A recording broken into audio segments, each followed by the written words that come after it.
Hello.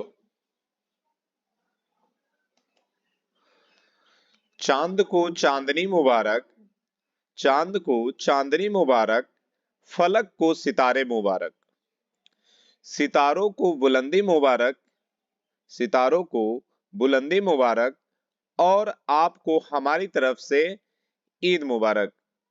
तो आज चलते हैं। आज ईद का त्योहार है, जो कि सभी को एमएस दीन एकेडमी परिवार से सभी को ईद मुबारक।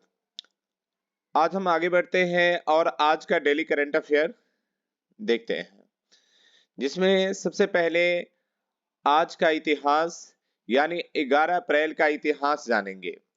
तो 11 अप्रैल 1827 भारत के महान विचारक, समाज सेवी और क्रांतिकारी ज्योतिबा फूले का जन्म हुआ था। 11 अप्रैल 1910 देश की एकता के लिए अपने प्राणों का बलिदान देने वाले युवा क्रांतिकारी अनंत लक्ष्मण का निधन हो गया था। 11 अप्रैल 1919 अंतर्राष्ट्रीय श्रम संगठन की स्थापना हुई थी। 11 अप्रैल 2000 भारतीय मूल की अमेरिकी लेखिका जंपा लाहिरी को उनकी पहली रचना इंटरप्रेटर ऑफ मेलेडीज के लिए पुलित्जर पुरस्कार दिया गया था। आगे बढ़ते हैं। आगे हम एमसीक्यू क्वेश्चन देखते हैं, जो कि एमसीक्यू क्वेश्चन राष्ट्रीय व अंतर्राष्ट्रीय करंट अफेयर से जुड़ी हुई है।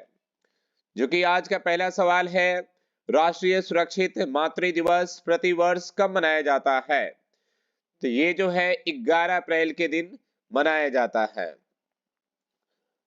हर साल 11 अप्रैल को राष्ट्रीय सुरक्षा मातृत्व दिवस मनाया जाता है। इसे मनाने का उद्देश्य महिलाओं की मातृत्व सुरक्षा को बढ़ावा देना है। भारत सरकार ने 2003 में 11 अप्रैल को राष्ट्रीय सुरक्षित मातृत्व दिवस मनाने की घोषणा की थी। इस अभियान की शुरुआत व्हाइट रिबन्स अलायंसेस इंडिया द्वारा की गई थी। भारत सरकार ने इसे मनाने का फैसला इसलिए लिया ताकि गर्भावस्था और प्रसव के दौरान किसी महिला की मौत न हो। आगे क्वेश्चन नंबर हम सेकंड देखते हैं। हाल ही में कौन वर्ल्ड फ्यूचर एनर्जी शिखर सम्मेलन की मेजबानी करेगा? तो ये जो है मस्दर करेगा। संयुक्त अरब अमीरात की प्रमुख ऊर्जा कंपनी मस्दर 16 से 18 अप्रैल तक अबू धाबी राष्ट्रीय प्रतिष्ठित केंद्र में विश्व ऊर्जा भविष्य शिखर सम्मेलन की तैयारी कर रही है। यह शिखर सम्मेलन भविष्य कार्य की ऊर्जा परिष्कृत सुविधाओं और स्थिरता पर ध्यान केंद्रित करने वाला एक महत्वपूर्ण वैश्विक कार्यक्रम के रूप में करता है, जिसमें विभिन्न चर्चाएं, मंच और कार्यकर्ता शामिल है। आगे बढ़ते हैं। आगे क्वेश्चन नंबर 3 को देखेंगे। क्वेश्चन नंबर 3 हमारा है,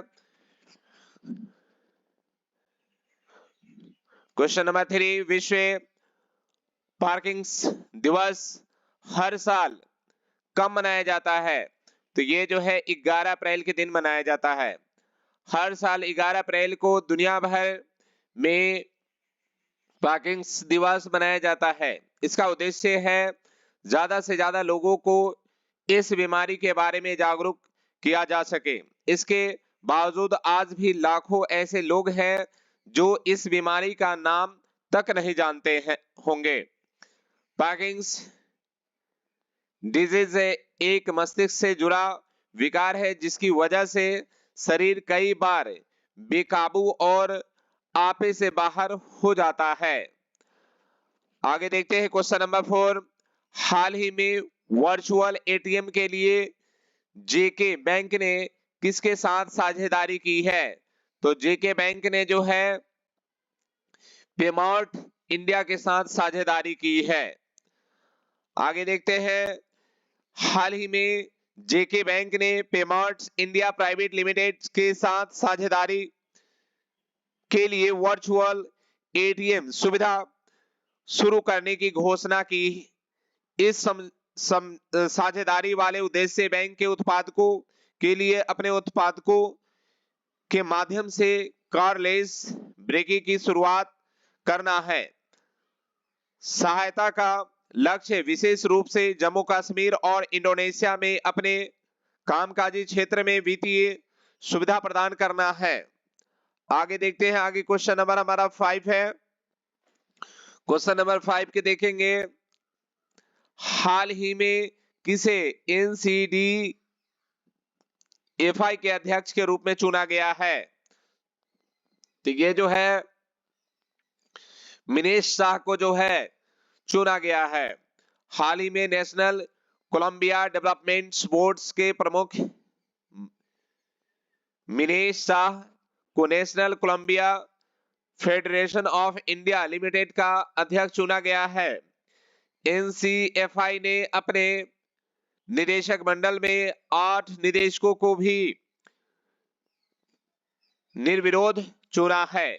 रिपोर्ट के अनुसार शाह चंडीवी मदर्स मेमोरियल्स नेशनल को कंसोलिडेट्स लिमिटेड और ग्रामीण प्रशासनिक संस्थान जैसे कई स्थानों के प्रमुख अपने साथ व्यापक अनुभव और विशेषज्ञता लेकर आए हैं। आगे बढ़ते हैं, आगे हमारा क्वेश्चन नंबर जो है क्वेश्चन नंबर 6 है। हाल ही में किस HICSA 2024 में लाइफ टाइम अचीवमेंट से सम्मानित किया गया है? तो ये है कपिल भाटिया को सम्मानित किया गया है। हाल ही में इंटर ग्लोबल इंटरप्राइजेस के कार्यकारी अध्यक्ष श्री कपिल भाटिया को hotel investment conference south Asia 2024 में प्रतिष्ठित लाइफ टाइम अचीवमेंट अवार्ड से सम्मानित किया गया है।